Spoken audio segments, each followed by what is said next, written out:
Prophet sallallahu alaihi wasallam, when he passed away, what happened and how it happened. When he passed away, how it happened. An interesting incident when he took his last breath and how they prayed his janazah. But I'll just touch your minds and my mind and everybody with a little bit. You know there was no janazah for him? Interesting, huh? Why? What is janazah? And that's why, but I've got to share it in this khutbah because we need the dua in a janazah. Janazah is a dua of forgiveness. You praise Allah, glorify Allah, darood on the Prophet ﷺ, and Allahumma akfir. And you ask Allah for forgiveness for the living, the dead, the present, and everybody. But there was no janazah. Most of the scholars say there was no janazah. Some scholars say, well, there was a janazah, but they didn't have no dua. Oh, a lot of complication. Well, not complication, a lot of interpretation. But the point I'm trying to get at is how important that last dua is for that person. Why there was no janazah for the Prophet ﷺ? Because he was sinless. His past and previous sins were forgiven. There's a good point, brother. Brother brought this one, shipping bodies to Pakistan and to other countries. Well, I think there are people who are in the dead import business and dead export business. You need to put them on to shipping dead bodies. That's another corruption people have. Should we ship the body? I'm like, you know the Prophet ﷺ when he died?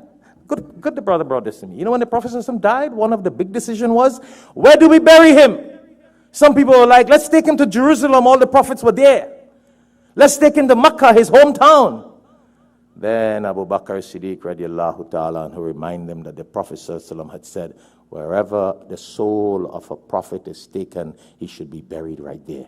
So right where he was sleeping, right where he passed away, right on that spot, they washed his body, did not change his clothes on top of his body, wash it down, the same clothing, because nobody could expose his body. He was a Rasul of Allah. Same body, just washed water for barakat, same spot, dig the hole, buried him. That's what you see in Medina right now. That's not online fake news, that's real right now. There was no janazah. Let me ask you guys, all of you have been to Hajj and Umrah. When you go and visit a grave down in Miami, do you go and make dua for what? Forgiveness for the person, isn't it? Isn't it? When you go to Miami or any Muslim cemetery, what do you go and do? You make dua of forgiveness for the deceased, isn't it? When you go Masjid al-Nabawi, do you make dua for the Prophet ﷺ forgiveness? No, you only send darood and salam on him. How you could ask for forgiveness for someone who has already been forgiven? That's why there was no janazah. The janazah is about asking for forgiveness, and there was no forgiveness for him. He had nothing to be forgiven for. Allah promised that his previous and past and everything would have been forgiven. So all the Sahabas, and there were big conflicts. Who did it? So there was no janazah to lead. However, there were some people who argue, yes, Jibreel alayhi salatu wasalam led it, this angel led it. But no, the unanimous general, but there are differences of opinion.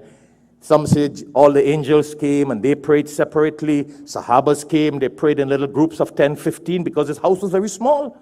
And everybody went in there and they were all praying. Tens of thousands of people prayed his janazah. Allahu Akbar.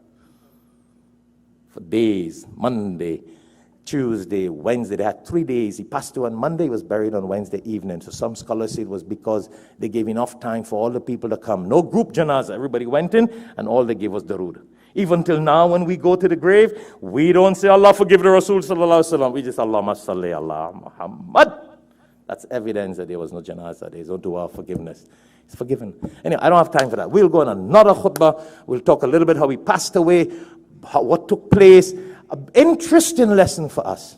Interesting lesson for us to learn about that whole spiritual scenario. Time